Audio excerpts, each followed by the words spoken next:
आज की कहानी सुंदरता का मूल्य। एक अति सुंदर महिला ने विमान में प्रवेश किया और अपनी सीट की तलाश में नजरें घुमाई। उसने देखा कि उसकी सीट एक ऐसे व्यक्ति के बगल में है जिसके दोनों ही हाथ नहीं हैं। महिला को उस अपाहिज व्यक्ति के पास बैठने में झिझक हुई। उस सुंदर महिला ने एयर होस्टेस से बोली, मैं इस सीट पर सुविधापूर्वक यात्रा नहीं कर पाऊंगी क्योंकि साथ की सीट पर जो व्यक्ति बैठा हुआ है उसके दोनों हाथ नहीं हैं। उस सुंदर महिला ने एयर होस्टेस से सीट बदलने हेतु आग्रह किया। असहज हुई एयर होस्टेस ने पूछा, मैम, क्या मुझे कारण बता सकती हैं? सुंदर महिला ने जवाब दिया, मैं ऐसे लोगों को पसंद नहीं करती। मैं ऐसे व्यक्ति के पास बैठकर यात्रा नहीं कर पाऊंगी। देखने में पढ़ी लिखी और विनम्र प्रतीत होने वाली महिला की यह बात सुनकर एयर होस्टेस अचंभित हो गई। महिला ने एक बार फिर एयर होस्टेस से जोर देकर कहा कि मैं उस सीट पर नहीं बैठ सकती, मुझे कोई दूसरी सीट दे दीजिए। एयर होस्टेस ने खाली सीट की तलाश में चारों ओर नजरें घुमाई पर कोई भी सीट खाली नहीं दिखी। एयर होस्टेस ने महिला से कहा कि मैडम, इस इकोनॉमी क्लास में कोई सीट खाली नहीं है, किंतु यात्रियों की सुविधा का ध्यान रखना हमारा दायित्व है।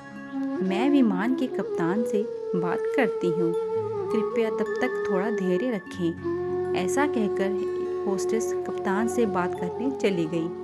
कुछ समय बाद लौटने के बाद उसने महिला को बताया, मैडम, आपको जो असुविधा हुई उसके लिए बहुत खेद है। इस पूरे विमान में केवल एक सीट खाली है और वह प्रथम श्रेणी में है। मैंने हमारी टीम से बात की और हमने एक असाधारण निर्णय लिया। एक यात्री को इकोनॉमी क्लास में प्रथम श्रेणी में भेजने का कार्य हमारी कंपनी के इतिहास में पहली बार हो रहा है। सुंदर महिला अत्यंत प्रसन्न हो गई, किंतु इसके पहले कि वह अपनी प्रतिक्रिया व्यक्त करती और एक शब्द भी बोल पाती, एयर होस्टेस उस अपाहिज और दोनों हाथ विहीन व्यक्ति की ओर बढ़ गई और विनम्रतापूर्वक उनसे पूछा, सर, क्या आप प्रथम श्रेणी में जा सकेंगे? क्योंकि हम नहीं चाहते कि आप एक अशिष्ट यात्री के साथ यात्रा करके परेशान हो। यही बात सुनकर सभी यात्रियों ने ताली बजाकर इस निर्णय का स्वागत किया। वह अति सुंदर दिखने वाली महिला तो अब शर्म से नजरें ही नहीं उठा पा रही थी।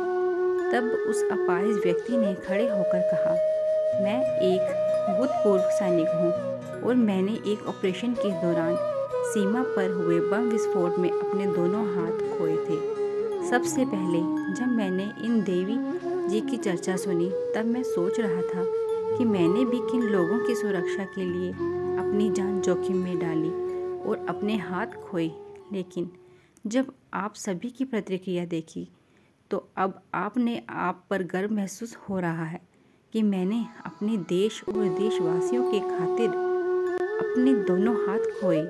और इतना कहकर वह प्रथम श्रेणी में चले गए। सुंदर महिला पूरी तरह से शर्मिंदा होकर सर झुकाए सीट पर बैठ गई।